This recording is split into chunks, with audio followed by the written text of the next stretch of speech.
60 jeunes formés sur les droits humains et la gouvernance, une formation à l'initiative de l'ONG ASRAD en partenariat avec l'ambassade de Luxembourg au Mali dans le but de renforcer leur compréhension des droits humains et des principes fondamentaux de la bonne gouvernance. Une quarantaine de personnes participent depuis ce vendredi ici à Bamako à une formation en gymnastique aérobique. Cette discipline sportive, née aux États-Unis, se caractérise par un enchaînement de mouvements complexes et de grande intensité effectués en musique. Voilà donc pour les titres de ce soir. C'est un réel plaisir de vous avoir fidèles à ce rendez-vous d'information de RTM2. Bonsoir et bienvenue à tous. 60 jeunes viennent de bénéficier d'une formation sur les droits humains et la bonne gouvernance. Elle est à l'initiative de l'ONG ASRAD en partenariat avec l'ambassade de Luxembourg au Mali. La formation ainsi achevée a permis de renforcer leur compréhension des droits humains et des principes fondamentaux de la bonne gouvernance pour forger les leaders de demain. Anta Maïga. Chers jeunes leaders, sachez que servir l'humanité constitue l'œuvre la plus noble d'une vie. Les droits de l'homme doivent devenir une réalité. Ils sont réels pour moi, ils sont réels pour nous.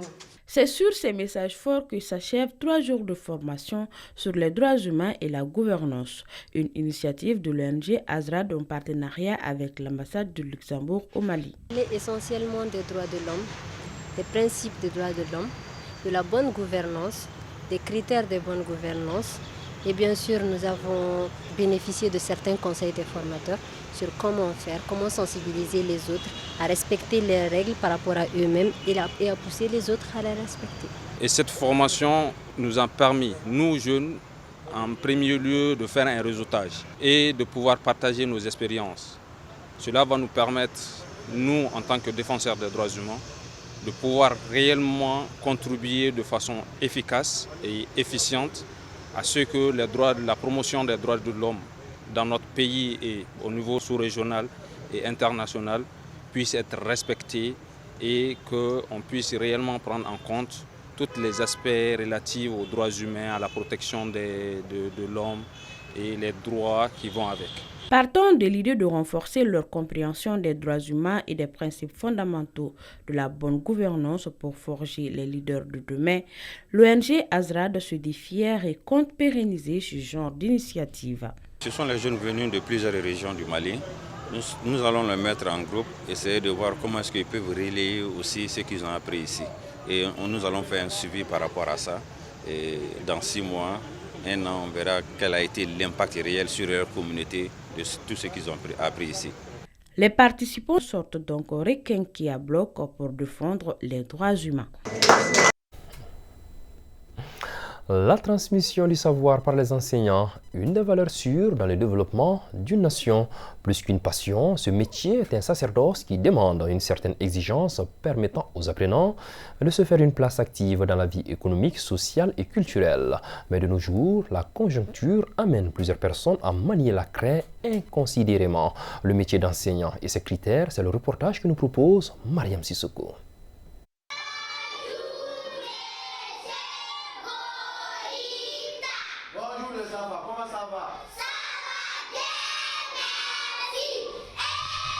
L'enseignement, une vocation sacerdotale, une valeur sûre du développement d'une nation.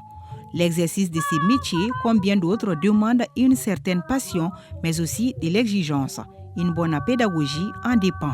L'éducation, c'est un élément essentiel pour le progrès d'une nation. Quand l'éducation va mal, cela veut dire que c'est la nation qui va très mal. Donc c'est pour cela n'importe qui ne doit pas venir enseigner. Parce que vous savez, la personne humaine est sacrée. Et pour que cette sacralité reste, il faut qu'on donne à cette personne une bonne éducation. Pour enseigner d'abord, il faut aimer. Si tu aimes le métier en question, tu vas en réalité trouver du bonheur à l'intérieur. Le fait d'aider mes jeunes frères et sœurs ici, c'est quelque chose même qui me rend heureux. Pour le moment quand même, l'enseignement est mon métier préféré parce que moi-même j'ai fait des écoles d'enseignants différentes. Je suis d'abord un sortant de l'ENSUP et en plus de cela, avant de partir à l'ENSUP, j'étais d'abord un sortant des IFM. Dans ce cas, l'enseignement c'est mon métier préféré. La pratique du métier d'enseignant offre la possibilité de s'affirmer chaque jour et d'être acteur d'un système éducatif en évolution.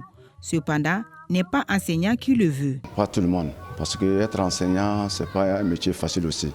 Parce que le monde là où nous sommes aujourd'hui, tout le monde veut avoir beaucoup d'argent dans l'enseignement, alors que tel n'est pas le cas ici. Tout le monde ne peut pas devenir enseignant.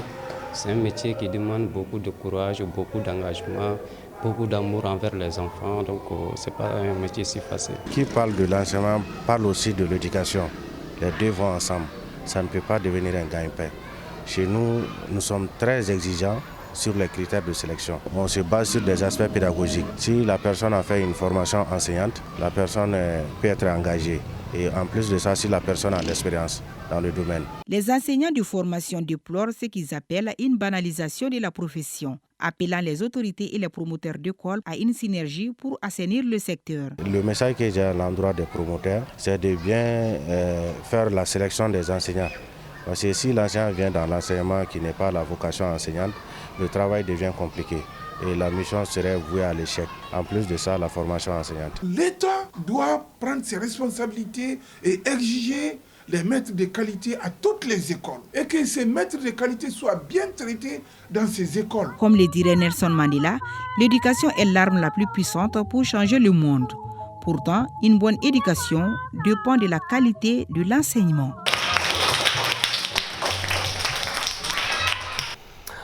Préparer l'avenir ou le devenir d'un enfant englobe l'ensemble des actions entreprises pour favoriser son développement sur le plan émotionnel, éducatif, tout comme professionnel. Cela comprend l'instruction, l'enseignement des valeurs sociales, la planification financière et la promotion d'un environnement propice à son épanouissement. Awa Sidibé et Foussini Morba sont allés à la rencontre de quelques parents qui nous partagent ici dans ce reportage leur vision de la chose. Compte épargne pour enfants, éducation scolaire et éducation dispensée à la maison. Ils sont nombreux les moyens utilisés dans le processus de préparation de l'avenir d'un enfant. Ici chez nous au Mali, préparer l'avenir des enfants commence dès le bas âge. En effet, pour leur assurer un avenir radieux, il est essentiel de leur inculquer d'abord de bonnes valeurs dès le foyer parental, que refléteront leur comportement en ville. L'éducation, c'est la base de tout. Si on parvient à éduquer bien son enfant, on peut dire que l'avenir lui est garanti. La cellule familiale inculque des valeurs, des principes, des normes à l'enfant. Lesquelles valeurs, lesquelles normes, lesquels principes participent naturellement à la formation de sa personnalité du futur. Et donc cette formation que la famille inculque à l'enfant à l'étape ce qu'on appelle primaire, cela naturellement ne suffit pas en elle seule. Il faudra qu'elle soit accompagnée, appuyée par l'éducation à l'école.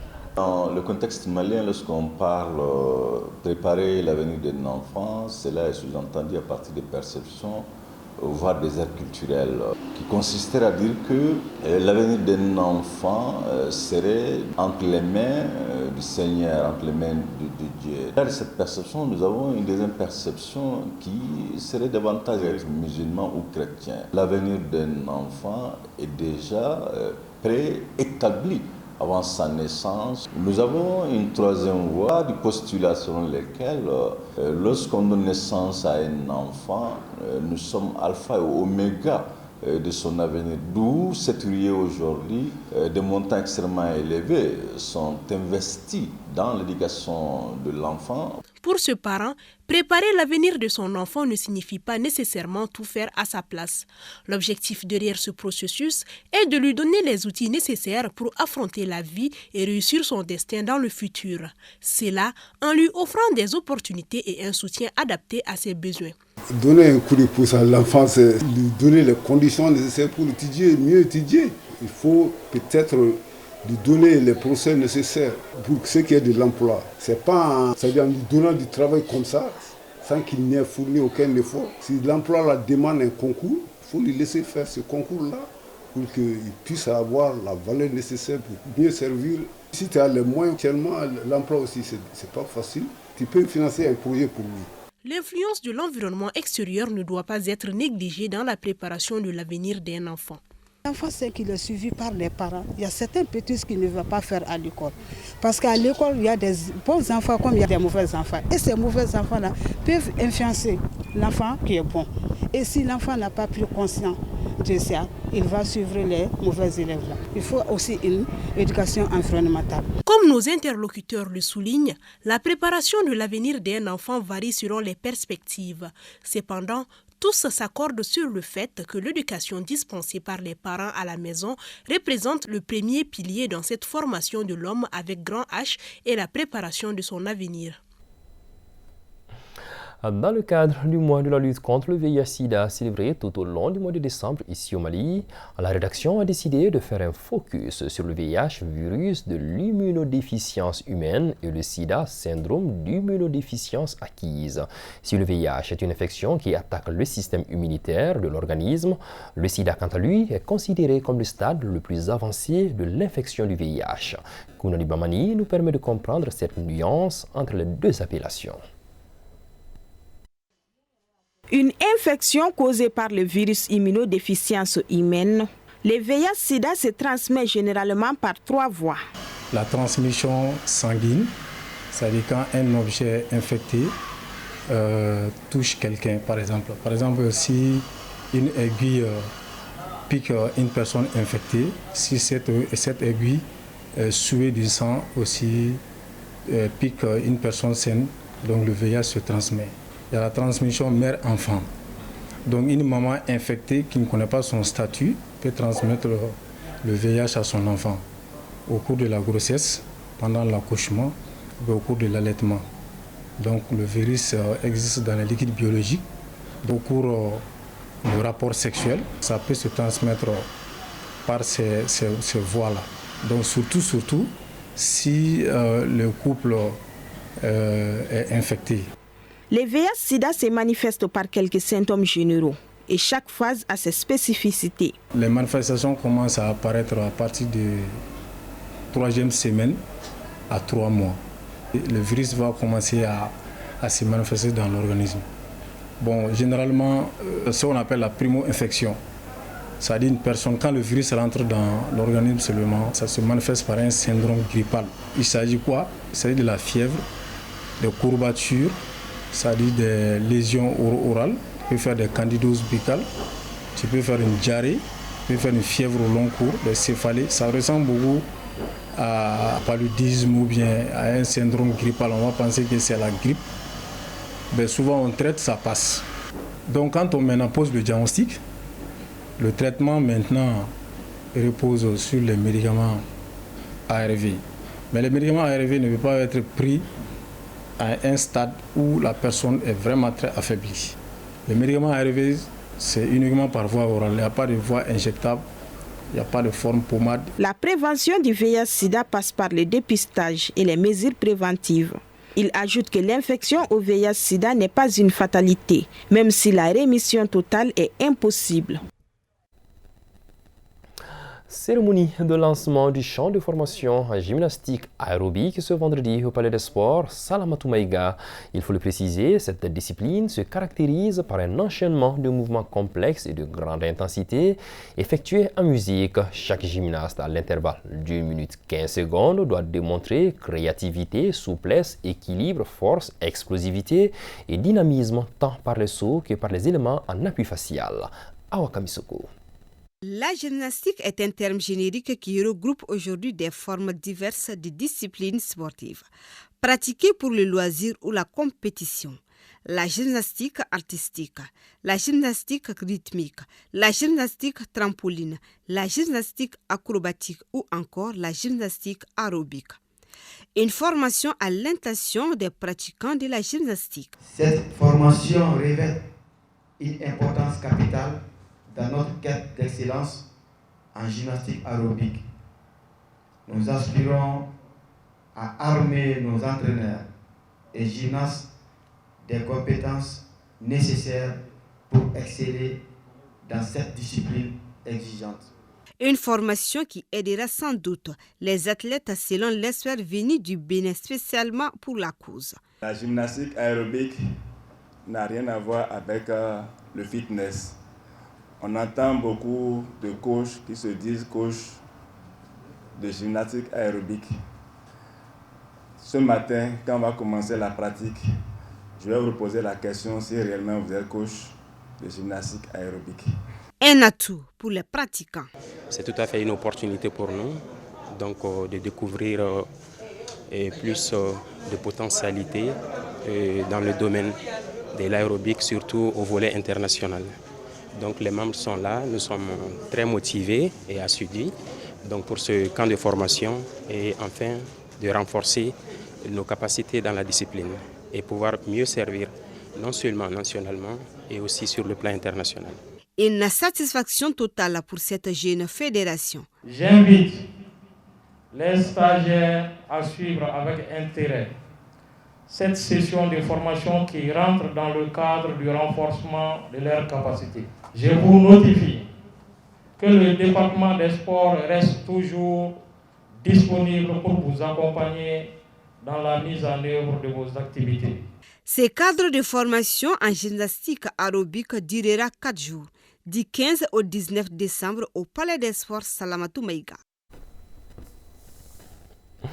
C'est là-dessus que s'achève cette édition de 19h30 de ce soir et c'était un réel plaisir pour moi de vous l'avoir présenté au nom de toute l'équipe qui l'a fabriqué et réalisé. On vous dit mille merci pour votre constante fidélité. Vous souhaite une excellente suite de soirée. L'info en Bamana, c'est tout de suite avec Oumou Diarra. Que la paix et la bénédiction d'Allah soient sur le Mali.